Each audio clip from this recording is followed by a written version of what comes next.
السلام علیکم پیارے اسلامی بہن بھائیوں۔ آج کا ہمارا موضوع ہے حضرت زبیر بن عوام رضی اللہ تعالیٰ عنہ کی بہادری کا واقعہ۔ 12-13 سال کا ایک بچہ دورہ جا رہا تھا۔ دھوپ تیز تھی، ارد گرد سناٹا تھا اور وہ اپنی دھن میں بس چلا جا رہا تھا۔ اس کے دائیں ہاتھ میں تلوار تھی، یوں لگتا تھا جیسے اس بچے کو کسی بات کی کوئی پرواہ نہیں۔ اس کا رخ بستی سے باہر پہاڑوں کی طرف تھا۔ چہرے پر شدید غصے کے آثار تھے۔ وہ کسی کی تلاش میں نظریں ادھر ادھر گھما رہا تھا۔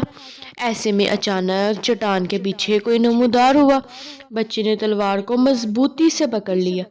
آنے والی ہستی بالکل سامنے آئی تو بچے کا چہرہ چمک رہا تھا۔ دوسری طرف آنے والی ہستی نے دیکھا تو بچے کے ہاتھ میں ننگی تلوار ہے تو محبت سے بھرپور لہجے میں پوچھا، پیارے بیٹے تم یہاں کیسے؟ بچے نے فوراً کہا، آپ کی تلاش میں۔ ناظرین، اس بچے کا نام زبیر تھا۔ باپ کا نام عوام اور ماں کا نام حضرت صفیہ تھا۔ انہوں نے سنا کہ مکہ معظمہ میں افواہ پھیل گئی تھی کہ اللہ کے رسول صلی اللہ علیہ وآلہ وسلم کو کچھ لوگ پکڑ کر پہاڑی کی طرف لے گئے ہیں۔ مکہ میں آپ کے دشمن بے شمار تھے، اس لیے یہ بات ناممکن نہیں تھی۔ حضرت زبیر کی عمر صرف 12 سال تھی۔ انہیں یہ خبر ملی تو اکیلے ہی آپ کی تلاش میں نکل کھڑے ہو گئے۔ آخر انہیں آپ صلی اللہ علیہ وآلہ وسلم مل گئے۔ آپ صلی اللہ علیہ وآلہ وسلم نے ان سے پوچھا، زبیر تم کدھر؟ تو انہوں نے جواب دیا، آپ کے بارے میں یہ خبر اڑی تھی کہ آپ کو پکڑ کر پہاڑوں کی طرف لے جایا گیا ہے۔ مکہ معظمہ میں چونکہ آپ کے دشمن بہت ہیں، اب یہ بھی ممکن تھا، اس لیے میں آپ کی تلاش اور حفاظت میں نکل آیا۔ ان کی بات سن کر آپ صلی اللہ علیہ وآلہ وسلم نے پوچھا، اگر واقعی پکڑ لیا جاتا تو پھر تم کیا کرتے؟ حضرت زبیر نے کہا، میں مکہ میں اتنے قتل کرتا کہ ان کے خون کی ندیاں بہہ جاتی۔ آپ صلی اللہ علیہ وآلہ وسلم نے یہ سن کر ہنس پڑے۔ ان کی جرأت پر انہیں اپنی چادر مبارک انعام میں دی۔ اللہ تعالیٰ کو بھی اس بہادر بچے کی ادا بہت پسند آئی۔ چنانچہ حضرت جبرائیل علیہ السلام آسمان سے نازل ہوئی اور عرض کیا، یا رسول اللہ، اللہ تعالیٰ آپ کو سلام کہتا ہے اور زبیر کو بھی یہ خوشخبری دے دیں کہ اب قیامت تک جتنے لوگ اللہ کے راستے میں تلوار اٹھائیں گے ان سب کا ثواب بھی زبیر کو ملے گا اور ان لوگوں کو بھی ملے گا، کیونکہ زبیر نے سب سے پہلے اللہ تعالیٰ کے راستے میں تلوار اٹھائی ہے۔ حضرت زبیر کو بارگاہ نبوت سے حواری رسول کا لقب عطا ہوا اور سرور کائنات نے اپنی زبان سے انہیں جنت کی بشارت دی۔ اس طرح وہ صحابہ عشرہ مبشرہ میں شمار ہوئے۔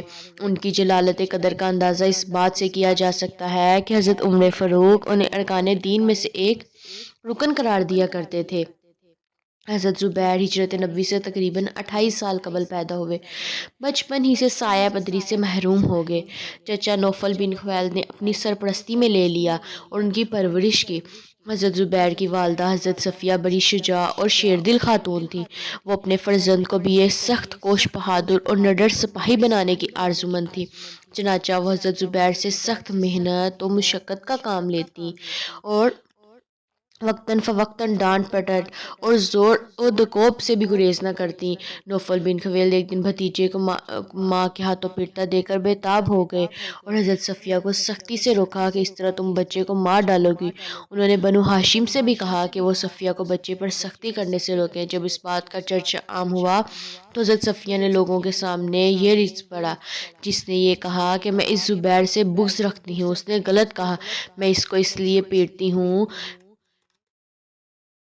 کہ عقل مند ہو اور فوج کو شکست دے۔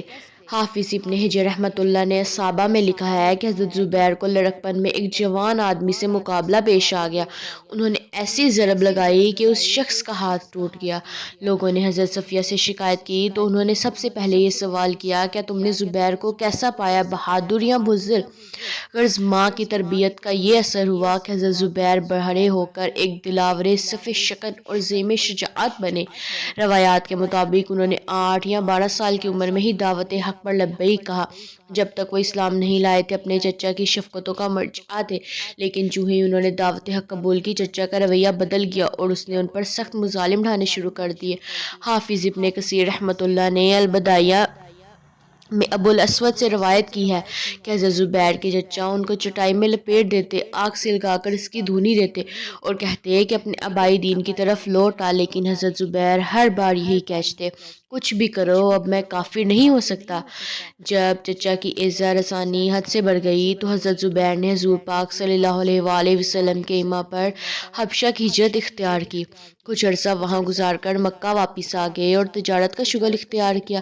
کچھ مدت بعد خود نبی اکرم صلی اللہ علیہ وآلہ وسلم نے مدینہ کو ہجرت فرمائی۔ اس وقت حضرت زبیر ایک تجارتی قافلے کے ساتھ شام گئے ہوئے تھے۔ جب وہ شام سے مکہ کی طرف واپس آ رہے تھے تو رسول اکرم حضرت ابوبکر کے ہمراہ مدینہ کی طرف تشریف لے جا رہے تھے۔ حسن اتفاق سے راستے میں حضرت زبیر کو ان سے شرف نیاز حاصل ہو گیا۔ اس موقع پر انہوں نے حضور پاک صلی اللہ علیہ وآلہ وسلم اور حضرت ابوبکر صدیق کی خدمت میں کچھ سفید کپڑے ہدیۃً پیش کیے اور پھر مکہ تشریف لے گئے۔